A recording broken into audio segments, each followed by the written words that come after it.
Morning, everybody. My name is James DeSimone, and I'm a civil rights lawyer based out of Los Angeles, California, but we practice throughout the state of California. And I've been a civil rights lawyer representing individuals who are victim of police misconduct for over three decades, 30 years. And it's disheartening to see the type of brutality that you will see shortly in the video of the Visalia Police Department, who confronted Raymon Rubio, who was doing nothing more than walking around his own neighborhood at night. And we're here today because the city of Visalia and its police officers are using police dogs in a brutal, vicious way against vulnerable people. And we're going to be asking the California State Attorney General to investigate the Visalia Police Department. On January 22nd, 2020, Officer William Hanson of the Visalia Police Department commanded his canine to viciously bite Raymon Rubio for over a minute and a half. And why? Had Raymon Rubio committed some violent crime? Had he threatened the police officers or somebody else? Did he even fail to obey a command? No. Raymon Rubio was doing none of those things on that evening. He was standing there. He was walking in his neighborhood when he was initially confronted and stopped by Officer Marissa Berkdahl. He very calmly asked her why was she stopping him, and he had done nothing wrong. And he told her in a calm voice that he thought that she stopped him because he had brown skin. And then if he was white, he could be walking around the neighborhood like everybody else. And they had a back and forth conversation. At some point, Officer Berkdahl asks him to take off his backpack. And all Mr. Rubio does is ask why. And he states that he believes that she's doing it once again because of the color of his skin. But he stands still as Officer Berkdahl approaches him. And while this is occurring, Officer Hanson arrives. And William Hanson arrives, he's not alone. In the back seat, he has a police dog that's trained to bite people. And Officer Hanson, without inquiring, without seeing what the situation, without trying to de-escalate what is going on, he immediately escalates the situation. He starts to scream at Raymon Rubio within inches of his face. You're going to get bit by the dog. I'm telling you right now, you better knock it off or you're going to get bit by the dog. Raymon Rubio looks at him fearful, confused. I didn't do anything. I'm going to let him out. You better knock it off. Raymon Rubio, I'm not doing anything. Then relax, or I'm going to let that dog out and he's going to bite you. Do you understand me right now? Raymon Rubio standing there, arms at his side, says, what did I do? No commands are issued to Mr. Rubio. He's not told to put his hands somewhere where he can comply and told what he has to do to avoid this. Instead, Officer Hanson makes it completely clear to him what he intends to do. I'm telling you right now, you're going to get bit. And then it appears Mr. Rubio starts to take off the backpack as Officer Berkdahl previously asked him to do, but without warning, without provocation, Officer Berkdahl puts her arm around Mr. Rubio's neck, an arm bar. She chokes Mr. Rubio. She takes him down to the ground. He's screaming, what did I do? And she begins punching him, pummeling him in his head with his flashlight and fist. You will see all of this on 2 body cam videos. When Berkdahl asks Rubio to give her his hand, he says, I did. And he's holding them out. But she's too busy hitting him to grab both of his arms.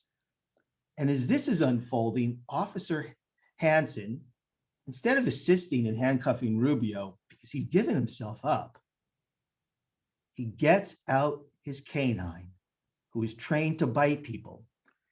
And Hanson holds the dog away from Rubio as Rubio's on the ground. He gives him one command, get on your stomach. And as he tells Raymon Rubio to get on your stomach, you can see Raymon Rubio flipping over and he's on his stomach.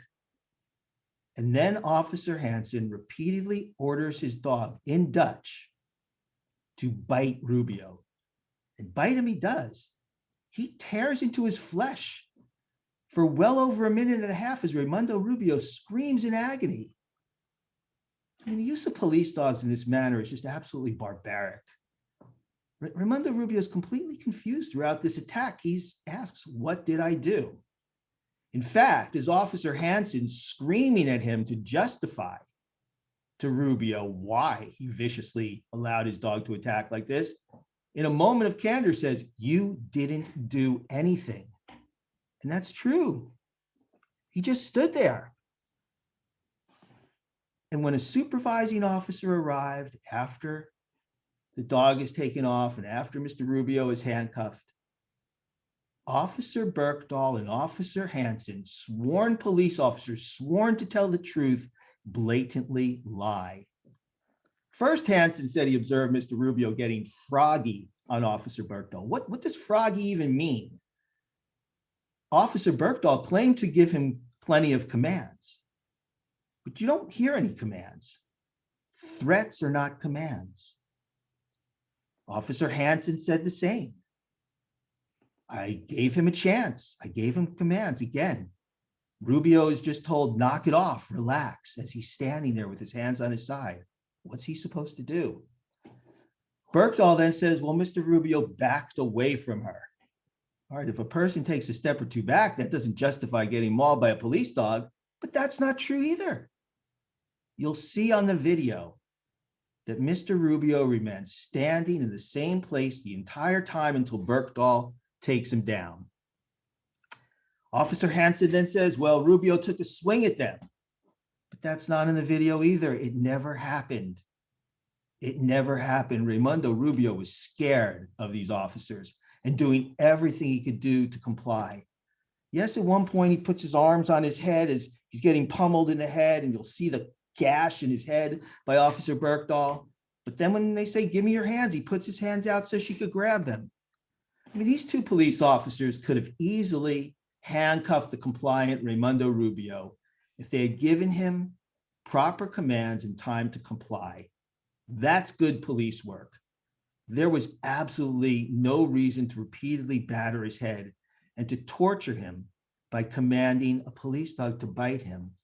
And you'll hear in the video some words you may not understand because Officer Hansen, these dogs are trained in another language.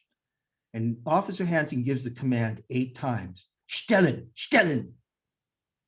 Bite, bite, bite, bite, bite, bite, bite.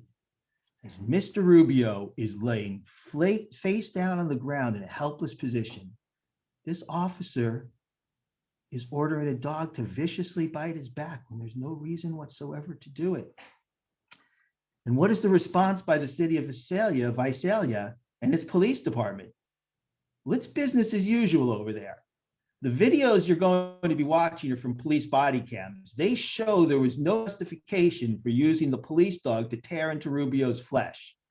And yet, the city of Visalia is currently falsely and maliciously prosecuting Mr. Rubio for resisting arrest. He never resisted these officers.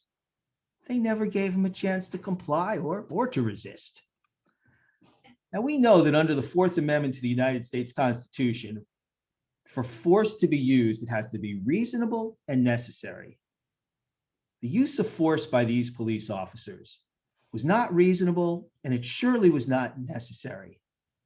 Police officers receive training. They are trained to de-escalate situations. And what you will see here isn't even a situation that needed de-escalation.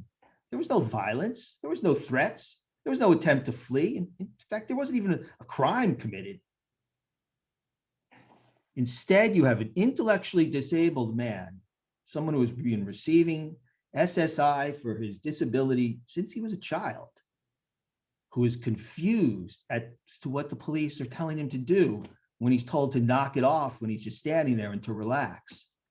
There's no reason for Officer Berkdahl to suddenly put her arm around his neck, take him down to the ground, and repeatedly hit him in his head with a heavy flashlight in her fist.